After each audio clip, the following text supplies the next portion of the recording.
The Pursuit of Happiness, 1932-6. 1.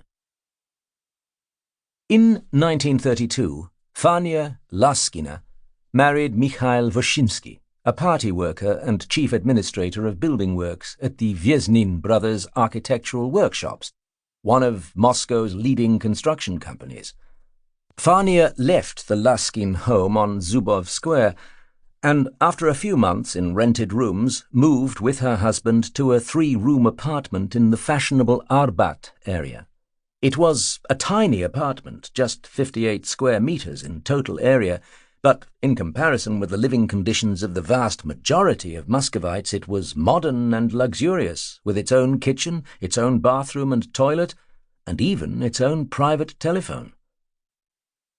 Moscow grew at a furious pace in the early 1930s. From 1928 to 1933, the population of the capital increased from 2 million to 3.4 million, mainly on account of the mass influx of peasants into industry.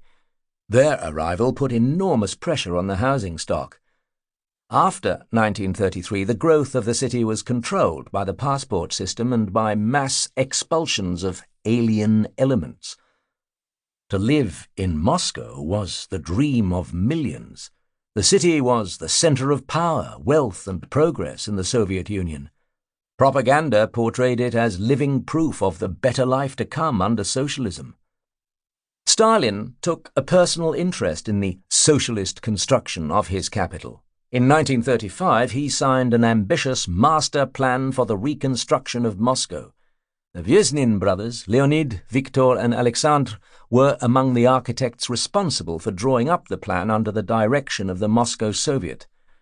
The plan envisaged a city of 5 million inhabitants, with vast new residential suburbs connected by highways, ring roads, parklands, sewage systems, communication networks, and a metro system that would be the most advanced in the industrial world. Everything was planned on a monumental scale. The medieval city centre, with its narrow streets and churches, was largely cleared to make room for wider streets and squares. A vast new parade route was constructed through the centre of the capital. Tverskaya, renamed Gorky Street, was broadened to a width of 40 metres by knocking down the old buildings. Many architectural monuments, including the 18th century chambers of the Moscow Soviet, were reassembled further back from the main road. Red Square was cleared of its market stalls to allow for the march of the massed ranks past the Lenin Mausoleum, the sacred altar of the Revolution, on the 1st of May and Revolution Day. There were even plans to blow up St. Basil's Cathedral so that the marchers could file past the mausoleum in one unbroken line. Stalin's Moscow was recast as an imperial capital, a Soviet St. Petersburg, bigger, taller, more advanced than any other city in the Soviet Union. It became a symbol of the future socialist society. Bukharin said that the master plan was almost magical because it would turn Moscow into a new Mecca to which the fighters for mankind's happiness would flock from all the ends of the earth. The Vydvizhentsy brothers played a leading part in this transfiguration of the capital. Their work on it involved a dramatic change in their architectural philosophy. During the 1920s, the Vydvizhentsys had been in the vanguard of the Constructivist movement, which sought to incorporate the modernist ideals of Le Corbusier in Soviet architecture. Their adoption of the neoclassical and monumental style in which Stalin's Moscow was to be rebuilt represented an artistic and a moral compromise. But as architects they depended on patrons, and the only patron was the state. The brothers had been on the planning committee for the grandiose Palace of the Soviets, intended for the site of the Cathedral of Christ the Saviour, demolished in 1932. The palace was supposed to be the tallest building in the world. At 416 metres, it was to be 8 metres taller than the Empire State Building, which opened in New York in 1931, with a colossal statue of Lenin 3 times the size of the Statue of Liberty at its summit. The palace was never built, but for years the site was a monument to the promise of Moscow. The foundations leaked even after they were blocked with tombstones from the city's cemeteries. Children jumped the fences to swim in the foundations or to fish for carp. Building was halted by the outbreak of the war in 1941. It was not resumed. But pictures of the palace continued to appear on matchboxes, and the local metro stop, today's Kropotkin station, continued to be known as the Palace of the Soviets. The site was later turned into a swimming pool. The Vydvizhentsy also helped to oversee the construction of the Moscow Metro, another icon of communist progress. The tunnelling began in 1932.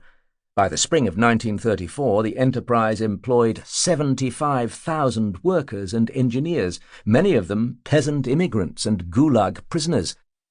The digging was extremely dangerous work. There were frequent fires and cave-ins because of the softness of the soil, and more than 100 people died during the construction of the first line, 12 kilometres of track between Sokolniki and Gorky Park. Gulag labour was employed in all the city's major building projects during the 1930s. There were several labour camps in the vicinity of the capital. 250,000 prisoners took part in the construction of the Moscow-Volga Canal, which provided water for the growing population of the capital. Many of them died from exhaustion, their bodies buried in the foundations of the canal. Like Peter's capital, St. Petersburg, which was in many ways its inspiration, Stalin's Moscow was a utopian civilization constructed on the bones of slaves. When the first metro line was opened in 1935, Lazar Kaganovich, the Moscow party boss, hailed it as a palace of the proletariat. When our worker takes the metro, he should be cheerful and joyous. He should think of himself in a palace shining with the light of the advancing all-victorious socialism. The metro stations were built as palaces, with chandeliers, stained glass panels, brass and chrome fittings, walls of marble. There were 20 different kinds: porphyry, onyx and malachite. Mayakovsky Station, 1938, matched the beauty of a church with its oval ceiling cupolas, mosaic designs, marble-patterned floors and stainless steel arches, which created a bright and lofty atmosphere in the central hall. Drawing up their plans for the Stalin factory, Avtozavod metro station, during the late 1930s, the Vydvizhentsy likened the effect they aimed to achieve to the atmosphere inside a cathedral. The finished station, 1943, with its high, almost Gothic marble columns, its simple use of space and light, and its white marble bas-reliefs depicting the achievements of the 5-year plans, Magnitogorsk, the Stalin factory, the Palace of the Soviets, the Moscow-Volga Canal, perfectly accomplished their ideal. The splendour of these proletarian palaces, which stood in such stark contrast to the cramped and squalid private spaces in which the majority of people lived, played an important moral role, not unlike the role played by the Church in earlier states. By inspiring civic pride and reverence, the beauty of the metro helped to foster popular belief in the public goals and values of the Soviet order. The Vydvizhentsy brothers were also involved in building private homes. They were commissioned to design 2- and 3-bedroom apartments like the one Mikhail Voshinsky and Fanya Laskina occupied after their marriage. "We were very happy there," recalls Fanya. "It was the first time that either of us had ever lived in an apartment with a bathroom and kitchen. Misha, Mikhail, had his own study, and there was always room for visitors to stay." This new emphasis on the construction of private apartments represented a fundamental change in Soviet housing policy. During the 1920s, when the utopian dream of building new collective forms dictated policy, the Bolsheviks had given priority to commune houses, Doma Kommuni, huge communal blocks with rows of rooms for several thousand workers and their families, shared kitchens and washing and laundry facilities, which would liberate women from domestic drudgery and teach the inhabitants to organize their lives collectively. The Constructivists in the Union of Contemporary Architects had been in the vanguard of this Soviet campaign to obliterate the private sphere by making people live in a communal way. That Moscow's housing priorities were turned around in 1931. Despite the chronic shortages of accommodation in the Soviet capital, a situation exacerbated by more than 1 million new arrivals, it was decreed that the main type of housing to be built in Moscow was the luxury house with individual family flats. The change in policy was obviously connected to the rise of a new political and industrial elite whose loyalty to the Stalinist regime was secured by the handing down of material rewards. The 5-year plan had produced a huge demand for new technicians, functionaries and managers in all branches of the economy. According to the chairman of Gosplan, the state planning agency, 435,000 engineers and specialists were needed for the new demands of industry in 1930. The old bourgeois industrial elites were mistrusted by the Stalinist leadership. Only 2% of Soviet engineers were party members in 1928. Many of these specialists had been opposed to the fantastically optimistic targets of the 5-year plan in industry. They were massively purged as saboteurs and wreckers in the industrial terror of 1928 to 32, when the chaos introduced by the 5-year plan and the constant breakdown in the supply of fuel and raw materials led many workers to denounce their bosses when the factories shut down work and they lost pay. The hounding out of the bourgeois specialists from senior positions of industrial management, the economic commissariats, the planning agencies, the academies, and the teaching institutes created opportunities for the proletarian intelligentsia to be promoted in their place. The first 5-year plan was the heyday of the factory apprentice schools, FZUs, which trained workers, many of them peasants who had recently arrived from the countryside, for the expanding ranks of the industrial professions and administrative posts in the economy. From 1928 to 1932, the number of students in the FZUs increased from 1.8 to 3.3 million, nearly half of them of peasant origin. 140,000 workers were promoted from the factory floor to management, many of them trained while on the job.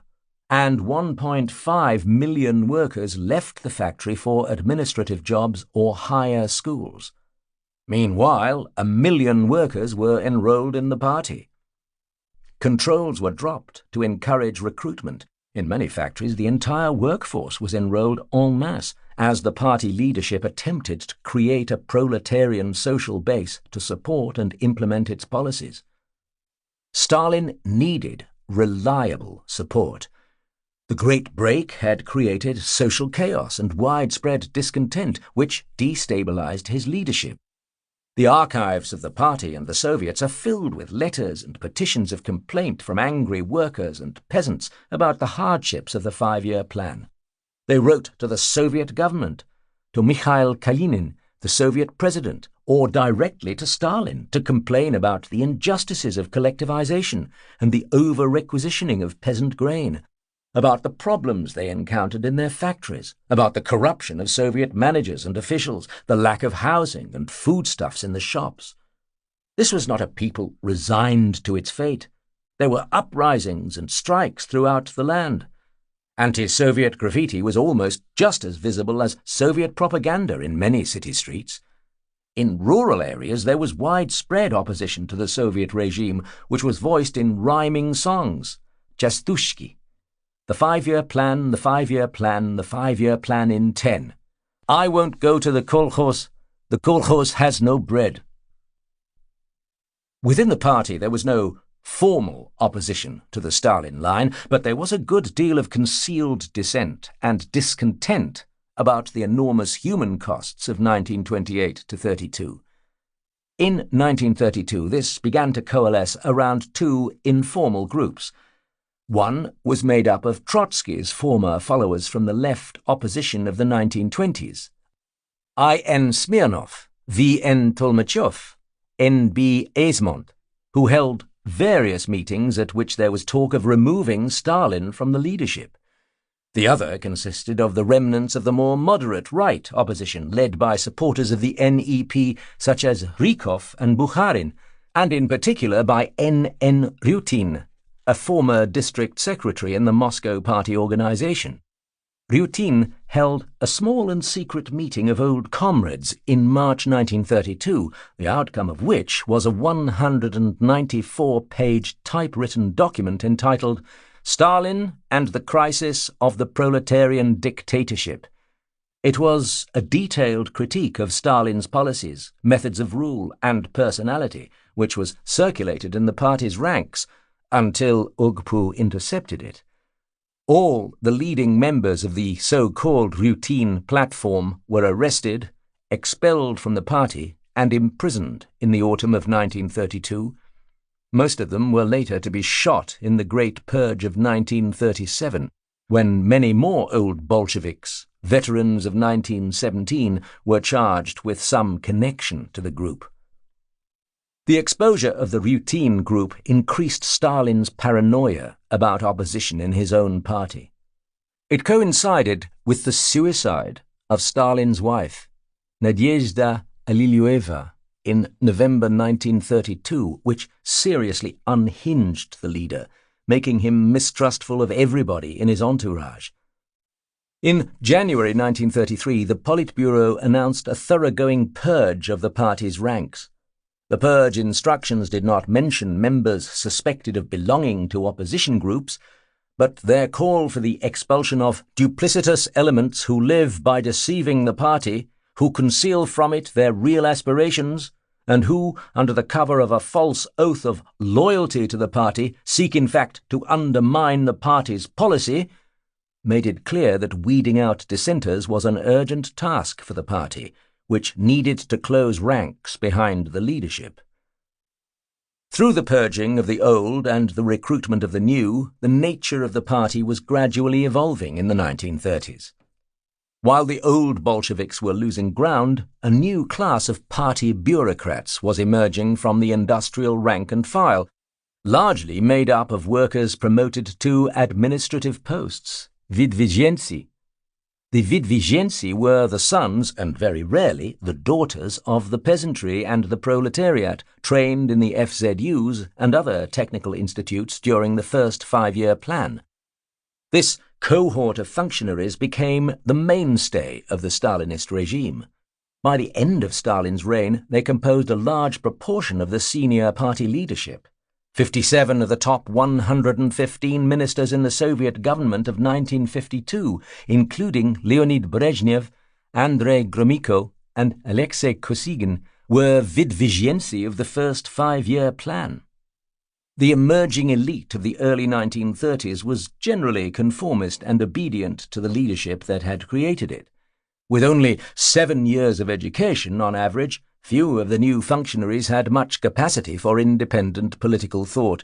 They took their ideas from the statement of the party leaders in the press and parroted their propaganda slogans and political jargon. Pavel Galitsky, born 1911, remembers being questioned by his party bosses at the Red Arsenal factory in Leningrad during the Purges of 1932. The son of a priest, Galitsky was the editor of the factory's wall newspaper. He had recently joined the party, but his family background made him vulnerable. The head of the Purge Committee, who was the chairman of the regional party committee and the factory's director, put Galitsky on the spot by asking him to give a summary of Lenin's book, the Anti-Düring. There was no such work by Lenin, but there was a famous book by Friedrich Engels with that name, which had outlined in encyclopedic detail the Marxist conception of philosophy, natural science, and political economy. Galitsky had no idea about the book, but as he recalls, "I knew that anti meant against, so I said that Lenin wrote against this Düring. And they said, 'Correct, well done, clever lad.'" Their actual knowledge of Marxist-Leninist ideology was meagre and easily contained in the short course, 1938, Stalin's History of the Party, which they all knew by heart. They identified completely with the Stalinist regime. They linked their personal values to its interests, and all of them were eager to advance their own careers by implementing orders from above. The character of this new elite was caustically portrayed by Arkady Mankov, an accountant in the Red Trial factory in Leningrad. The son of a lawyer, Mankov was working at the factory so that he could qualify as a proletarian and gain entry to the Institute of Librarians. In a 1933 diary entry, he described his boss, a young man of 25 who started his career in the same way as tens of thousands of young men. He appeared in Leningrad from nobody knows where, and through the labor exchange got a job at the factory. When he had worked there for a couple of months, he joined the Komsomol, became an activist, that is, did everything that he was asked to do, and spoke up at the meetings, showing off his knowledge of Stalin's and Molotov's articles, whereupon he was suddenly promoted to work in the administration as a labor economist. His entire achievement consists in having an important title and in getting nicely paid, 300 rubles a month. He gives the impression of a highly successful person who is pleased with himself and his position. He smiles sweetly, wears a spotlessly white English shirt and tie and a dark new jacket, and has a confident and even arrogant manner. Although he holds a high post, he has no specific job. He does all the petty tasks, keeps tabs on people, checks the accounts, sets the work norms. He considers it his business to stick his nose into everything, to express the factory view, to insist, shout, threaten. He collects information carefully and fills out pointless forms and cards which are never seen by anyone. He takes a particular interest in investigating the legality of all innovation in the workshop, and is always checking the rule book. Competing for material and political rewards, this type of functionary easily turned against his rivals in the Soviet hierarchy. In 1932, a manager at Transmashtech, a vast industrial conglomerate, wrote to the Soviet president Mikhail Kalinin, "The problem with Soviet power is the fact that it gives rise to the vilest type of official, one that scrupulously carries out the general designs of the supreme authority. This official never tells the truth because he doesn't want to distress the leadership. He gloats about famine and pestilence in the district or ward controlled by his rival. He won't lift a finger to help his neighbour. All I see around me is loathsome politicising, dirty tricks, and people being destroyed for slips of the tongue. There's no end to the denunciations. You can't spit without hitting some revolting denouncer or liar. What have we come to? It's impossible to breathe. The less gifted a bastard, the meaner his slander. Of course, the purge of your party is none of my business, but I think that as a result of it, decent elements still remaining will be cleaned out." In The Revolution Betrayed, 1936, where he outlined his theory of the Soviet Thermidor, Trotsky pointed to the vast administrative pyramid of bureaucrats, which he numbered at 5 or 6 million, on which Stalin's power depended. This new ruling caste did not share the democratic instincts or the Spartan cult of the old Bolsheviks, who had been so worried that the party rank and file would be corrupted by the bourgeois influences of the NEP. On the contrary, they hoped to become a Soviet bourgeoisie. Their interests centered on the comforts of the home, on the acquisition of material possessions, on cultivated pursuits and manners. They were socially reactionary, clinging to the customs of the patriarchal family, conservative in their cultural tastes, even if, politically, they believed in the communist ideal. Their main aim was to defend the Soviet system, from which they derived their material well-being and position in society. The system, in turn, made sure they were content. During the second five-year plan, 1933-7, the government increased its investment in consumer industries, which had been starved of capital in the rush to build new factories and towns. By the middle of the 1930s, the supply of foodstuffs, clothes, and household goods had markedly improved. Millions of children who grew up in these years would recall the mid-1930s as a time when they were given their first pair of shoes. From the autumn of 1935, rationing was gradually lifted, giving rise in Soviet propaganda to an optimistic mood among consumers as shop windows filled with goods. Cameras, gramophones, and radios were mass-produced for the aspiring urban middle class. There was a steady rise in the production of luxury goods, perfumes, chocolates, cognac, and champagne, which catered mainly to the new elite, although prices were reduced for Soviet holidays. It was important to the Soviet myth of the good life to give the impression that luxury goods previously affordable only by the rich were now being made accessible to the masses, who could afford them too if they worked hard. New consumer magazines informed the Soviet shopper about the growing diversity of clothing fashions and furnishing designs. Huge publicity was given to the opening of department stores and luxury food shops, like the former Yeliseyev store, renamed Grocery No. 1, which reopened on Moscow's Gorky Street in October 1934. The new store will sell more than 1,200 foodstuffs, announced the newspaper Evening Moscow. In the grocery department there are 38 kinds of sausage, including 20 new kinds that have not been sold anywhere before. This department will also sell 3 kinds of cheese, Camembert, Brie, and Limburger, made for the store by special order. In the confectionery department there are 200 kinds of sweets and pastries. The bread department has up to 50 kinds of bread. The next day, the store was visited by 75,000 people, most, one suspects, just to look.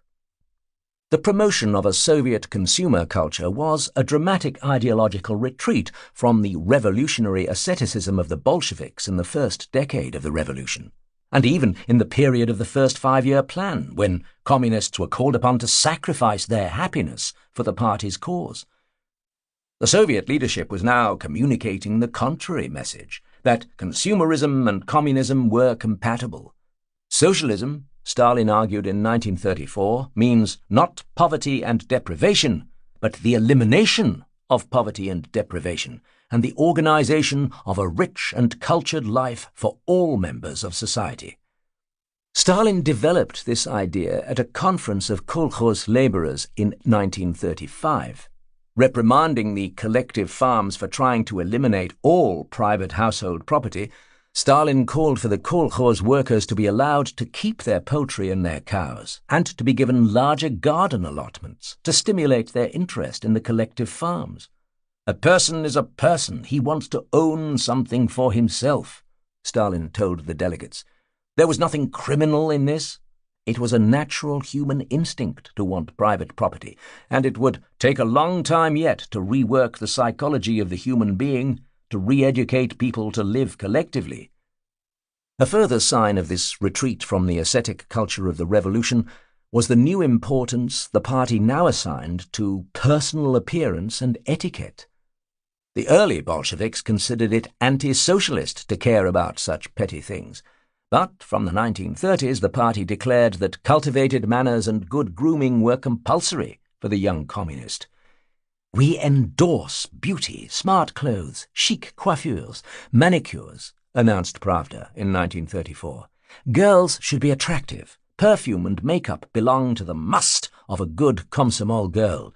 Clean shaving is mandatory for a Komsomol boy." Perfumes and cosmetics were sold in growing quantities and varieties during the 1930s. Conferences were held to debate fashion and personal hygiene. There was also a new emphasis on having fun. "Life has become better, comrades. Life has become more joyous," announced Stalin in 1935. "And when life is joyous, work goes well." Dancing, which had been condemned by the early Bolsheviks as a frivolous pursuit, was officially encouraged by the Stalinist regime. It soon became the rage, with dance schools opening everywhere. There were carnivals in Moscow's parks and huge parades to celebrate the Soviet holidays. The Soviet cinema churned out happy musicals and romantic comedies. The people did not have much bread, but there were lots of circuses.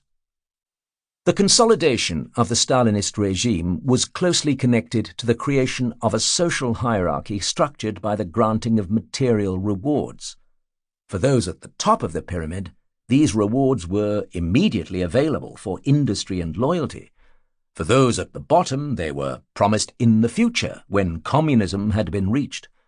The regime was thus connected to the establishment of an aspirational society, at the heart of which was a new middle class made up of the party and industrial elites, the technical intelligentsia and professionals, military and police officers, and loyal industrial workers who proved their worth by working hard, the Stakhanovites. In August 1935, the Donbass coal miner Alexei Stakhanov dug a record amount of coal. Widely applauded in the national press, his achievement began a movement of rewarding skilled and devoted workers, efficiency being one of the stated aims of the second five-year plan. Stakhanovism soon developed into another form of shock labour, in which workers who had exceeded the production quotas were rewarded with bonuses in pay, consumer goods, better housing, and even promotion to administrative jobs, especially in the police.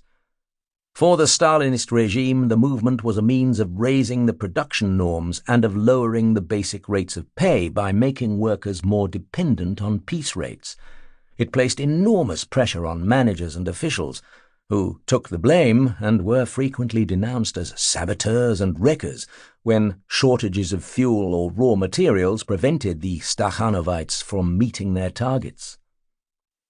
The defining principle of this new social hierarchy was service to the state. In every institution, the slogan of the second five-year plan, "Cadres decide everything," served to uphold the state's loyal servitors, and their loyalty was handsomely rewarded with higher rates of pay, special access to consumer goods, Soviet titles and honors. The emergence of a Soviet middle class was further supported by the regime's cultivation of traditional, bourgeois, family values from the mid-1930s. This represented a dramatic reversal of the anti-family policies pursued by the party since 1917. It was partly a reaction to the demographic impact of the Great Break. The birth rate had declined disastrously, posing a serious threat to the country's labour supply and military strength. The divorce rate had increased, and child abandonment had become a mass phenomenon as families fragmented, leaving the regime to cope with the consequences. But the return to traditional family values was also a reflection of the conservatism of the new industrial and political elites, most of whom had risen only recently from the peasantry and the working class.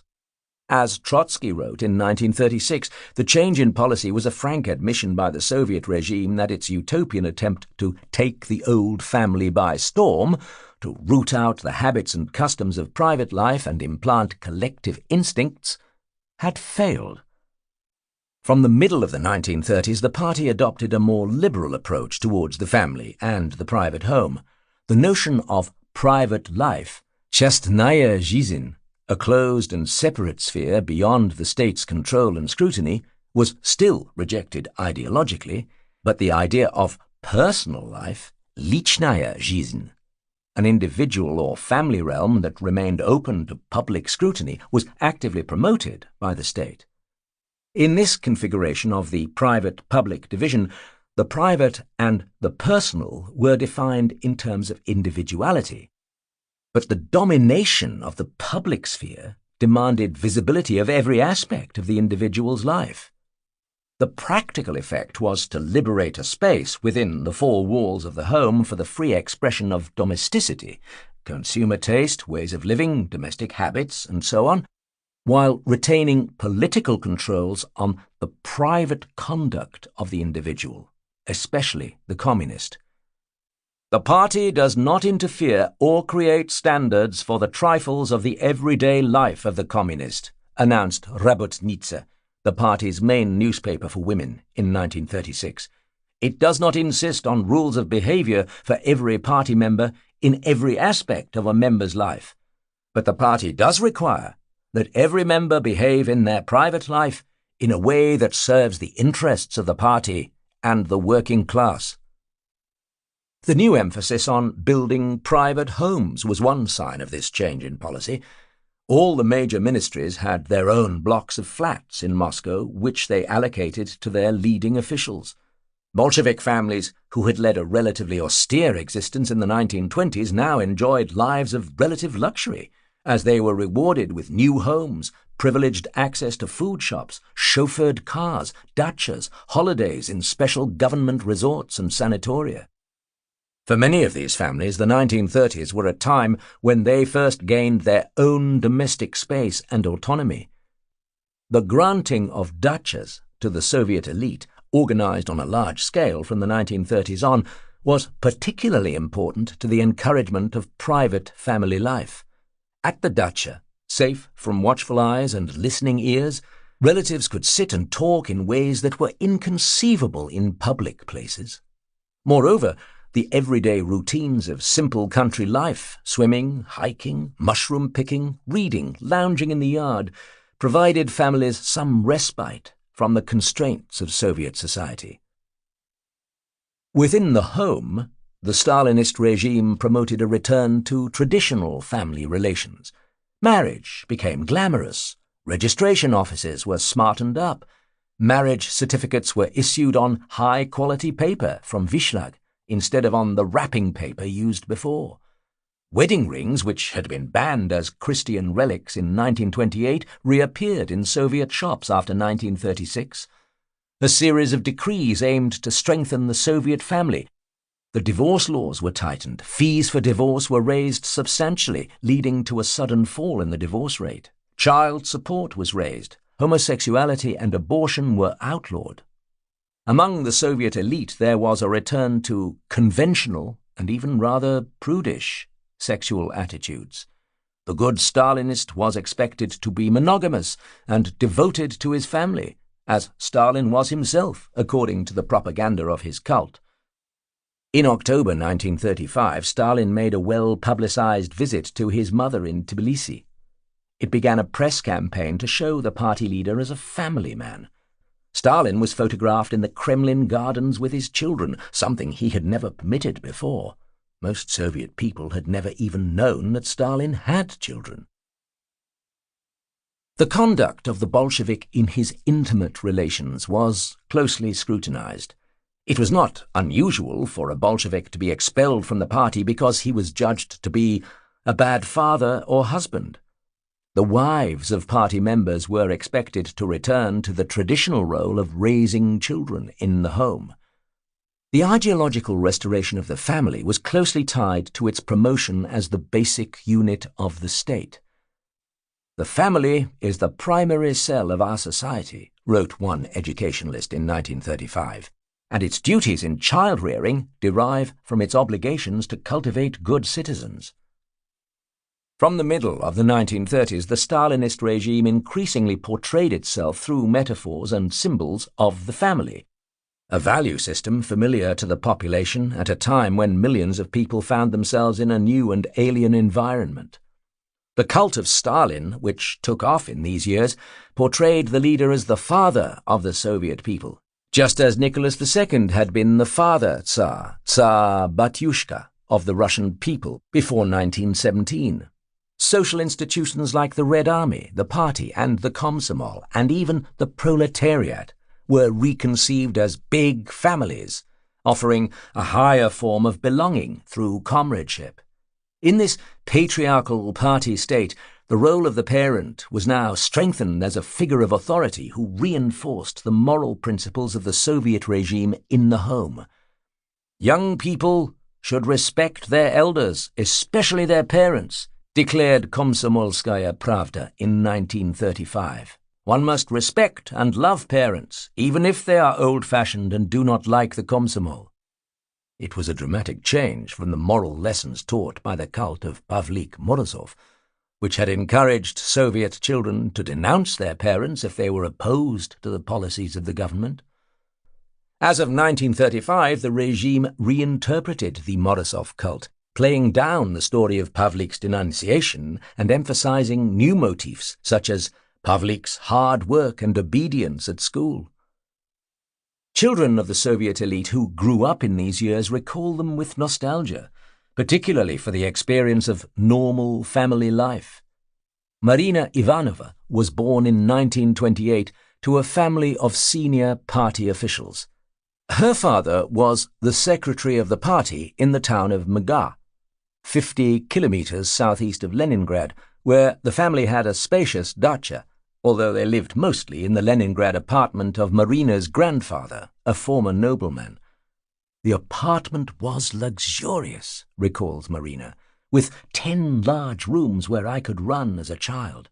The rooms had high ceilings and enormous windows looking out onto the gardens. Oil paintings, copies by Riutin and Riutin, hung on the walls. A grand piano and a billiard table stood in the 2 reception rooms. This apartment is the place of my happiest childhood memories. I remember crowded parties with family friends and relatives and all their children gathered in our home for the New Year. The children had on masquerade costumes, and Papa would dress up as Uncle Frost and appear with chocolates and gifts for everyone, which he would put around the New Year tree. Ina Geister's family moved to the prestigious block of flats reserved for senior Soviet officials, the House on the Embankment, opposite the Kremlin in Moscow, after her father Aaron became the head of the agricultural section of Gosplan in 1932. They had a large apartment with the latest Soviet furniture provided by the government and a library with several thousand books. The family enjoyed a cultured Russian lifestyle, combining their communist ideals with the privileges of the Soviet elite. They had a pass to the Imperial box at the Bolshoi Theatre. There were frequent holidays to special party resorts in the Crimea and Astafyevo near Moscow. But Ina's fondest memories are of summers at their family dacha at Nikolina Gora. The settlement was located in a beautiful pine forest on a high hill above a bend in the Moscow River. It was a place of magnificent beauty, one of the finest in the Moscow area. Our plot was right above the river on a high bank. The dacha was a large 2-storied house. My mother's brother, Veniamin, with barely hidden envy, used to call it her villa. There were 3 large rooms downstairs and 3 upstairs, and an enormous veranda. The rooms were usually full of people. There were always some of my parents' many relatives, mostly my cousins, staying there. On weekends, my mother's and father's friends would come from Moscow, and I had my own friends from the nearby dachas. We used to spend most of our time on the river. Papa had built a stairway from our dacha down to the river to make it easier for my grandmother to get to the water. It was a winding stairway. The slope was very steep, with at least 100 steps. Long after we left, people still called it Geister's Stairway. At the bottom there was a little wooden pier for swimming. Since the water around our pier was very deep, I was only allowed to swim there with my father. My friends and I preferred the pier below the Kezhentsev dacha, where the water was shallow and good for swimming. But such happy memories were not everyone's lot. For many families, the 1930s were a time of growing strain. The restoration of traditional relations often created tensions between husbands and their wives. According to Trotsky, who wrote extensively on the Soviet family, the Stalinist regime had betrayed the commitment of the Bolshevik revolutionaries to liberate women from domestic slavery. His assertion is supported by statistics, which reveal how household tasks were divided within working-class families. In 1923 to 34, working women were spending 3 times longer than their husbands doing household chores, but by 1936 they were spending 5 times longer. For women, nothing changed in the 1930s. They worked long hours at a factory and then did a second shift at home, cooking, cleaning, caring for the children, on average for 5 hours every night, whereas men were liberated from most of their traditional domestic duties, chopping wood, carrying water, preparing the stove, by the modernization of workers' housing, which increased the provision of running water, gas and electricity, leaving them more time for cultural pursuits and politics. But Trotsky also had in mind the sexual politics of families.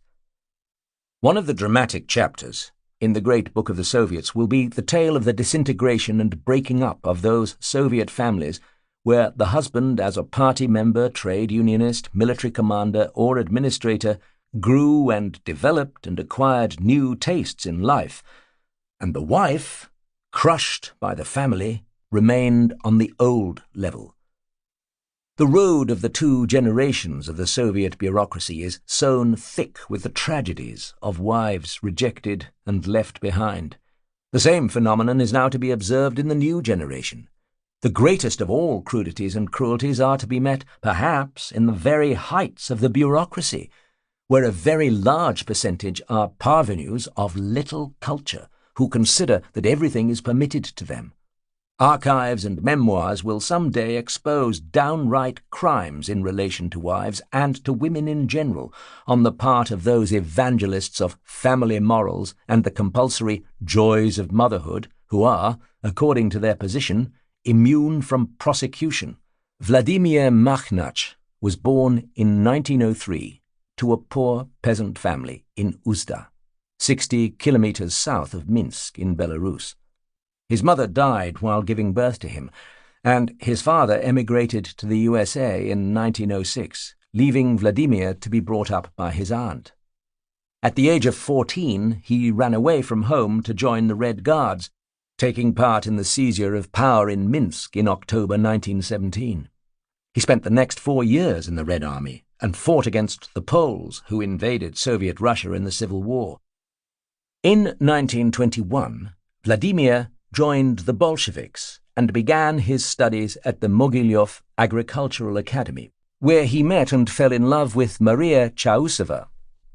Born in 1904, Maria was the daughter of a peasant trader in the small town of Krychev, 100 kilometers east of Mogilev. The youngest of 6 sisters and the first to study beyond secondary school, Maria graduated from the Agricultural Academy with a distinction in agronomy and economics in 1925. The couple lived together as de facto man and wife in Mogilev. Like many Soviet youths in the 1920s, they refused to register their marriage as a sign of protest against bourgeois conventions. After graduating from the Agricultural Academy, Vladimir pursued a career in research. In 1928, he went to Moscow, where he joined the Institute of Peat, then regarded by the Bolsheviks as an important source of energy, and researched a dissertation under the direction of Ivan Radchenko, the veteran Bolshevik and friend of Lenin, who was the head of the institute. Vladimir's impeccable credentials, his proletarian origins, and his enthusiasm for Stalin's industrialization plans soon attracted the attention of the Moscow Party organization, which called him up to work with Radchenko on the development of new energy supplies for Moscow in 1932.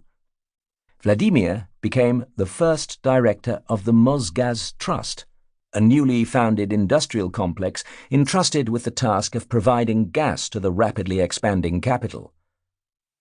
Maria followed Vladimir to Moscow, where she worked in the Commissariat of Agriculture as an economist until 1933, when their son Leonid was born. On Vladimir's promotion to Mosgaz, they moved from a small room in a communal apartment to a large private flat on Sparrow Hills, renamed the Lenin Hills in 1935. They enjoyed all the privileges of Stalin's new elite: a chauffeured government limousine, a private dacha in the exclusive settlement of Serebriany Bor, and access to the secret shops reserved for party workers, where hard-to-get consumer goods were readily available. Leonid describes his earliest memories as fragmentary recollections filled with a sense of abundance and the atmosphere of a magical fairy tale. There I am, on my father's strong shoulders, looking round at a sea of lights and marble splendor. It must have been in the newly opened metro in Moscow. There we are by the Lenin Mausoleum on Red Square on the 1st of May. Maria employed a nanny who lived in the pantry of the Makhnach apartment. Maria's aim was to go back to work at the commissariat, but Vladimir was violently opposed to the idea. He told Maria that a senior party leader should have a wife who stays at home, and lost his temper when she tried to change his mind. Like many party men, Vladimir believed that his family life should be subordinated to his party obligations.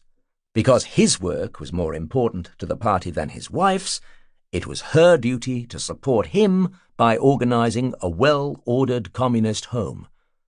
In November 1935, he wrote to Maria from a work trip to Leningrad, "My darling, I shall be away for several weeks. I shall write to you with my news and instructions. For the moment, all I need is a few books." A list follows. "It would be a good idea to decorate the hall. It's a little dark. That is all. Make sure our little one is safe and sound, and take care of yourself. Wrap up warm when you go out. Forget your illusions of going back to work. Your place now is in the home." The return to bourgeois material values was sometimes yet another source of tension within families. Anatoly Golovnya was a leading figure in the Soviet cinema, the cameraman and close collaborator of Vsevolod Pudovkin, who directed several classic Soviet films: Mother, 1926, Storm over Asia, 1930, and The Deserter, 1933, and won the Stalin Prize no less than 5 times. Golovnya was born in 1900 in the Crimean town of Simferopol. His father, a minor nobleman, died when he was 2, leaving his mother to raise Anatoly and his brother Pyotr on a small pension. The family moved to Kherson, where the boys received a grant from the Noble Assembly to study at the first gymnasium, a type of grammar school. After the October Revolution, Anatoly joined the Cheka, while Pyotr joined the Whites. In 1920, Anatoly was put in charge of a small Cheka unit with the task of ambushing a White brigade encamped nearby. The brigade was led by his closest friend at school, the son of the chairman of the Kherson Noble Assembly. Anatoly could not bring himself to carry out the order, so he plied his men with vodka and crossed over to the Whites to warn them to escape. This whole episode of Anatoly's life, which is documented in his diaries, was erased from his biography. For the next 3 years, Anatoly lived on the run from the Reds. First, he settled in Tashkent, where he tried to become an agronomist. But after he was rejected from the agricultural school, he fled to Moscow, where he enrolled at the State Technical Institute of Cinematography, GTK, the newly opened film school in the Soviet capital, to study camera work in September 1923. It was there that he met and fell in love with Lyuba Ivanova, a young actress of extraordinary beauty who had just arrived in Moscow from Chelyabinsk in the Urals, where she had been born in 1905, the youngest of 14 children in a peasant family. The couple were soon married, but they spent a lot of time apart working on location for their films. Their daughter Oksana was often sent by train to stay with aunts in Kherson, or to Chelyabinsk, where she would stay with her grandmother.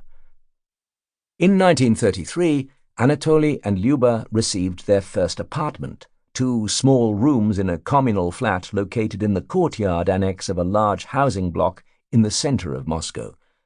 Their daughter Oksana, who was then aged 7, recalls the apartment in her memoirs, 1981. The floorboards were painted red because there was no carpet. Today's young people who live for material possessions would think that they were visiting a store of discarded furniture or even a rubbish dump. The most valuable thing in our flat was the Slavonic chest of drawers.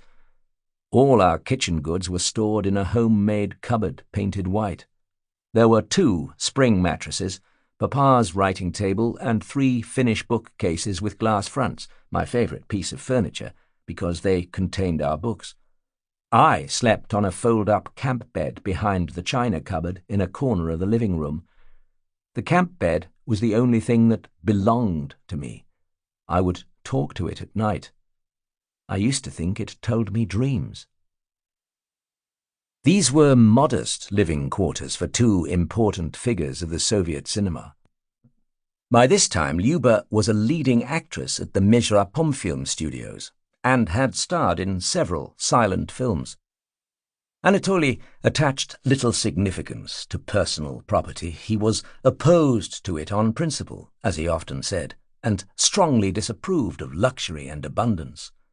White shirts and ties were the only things he owned in excessive quantities, recalls Oksana. Anatoly's austerity was rooted in the values of his class, the impoverished nobility from which so many of Russia's leading writers, artists, thinkers, and revolutionaries had emerged, and the frugal habits of his mother, who had raised her sons on a small widow's pension, making sacrifices so that they could go to school. It was precisely this ethos of hard work and discipline that had attracted Anatoly to the Bolsheviks in 1917. According to his granddaughter, there was always something of the Chekist in his character. He was severe and strict as a grandfather, and never once indulged me as a child. Lyuba was different.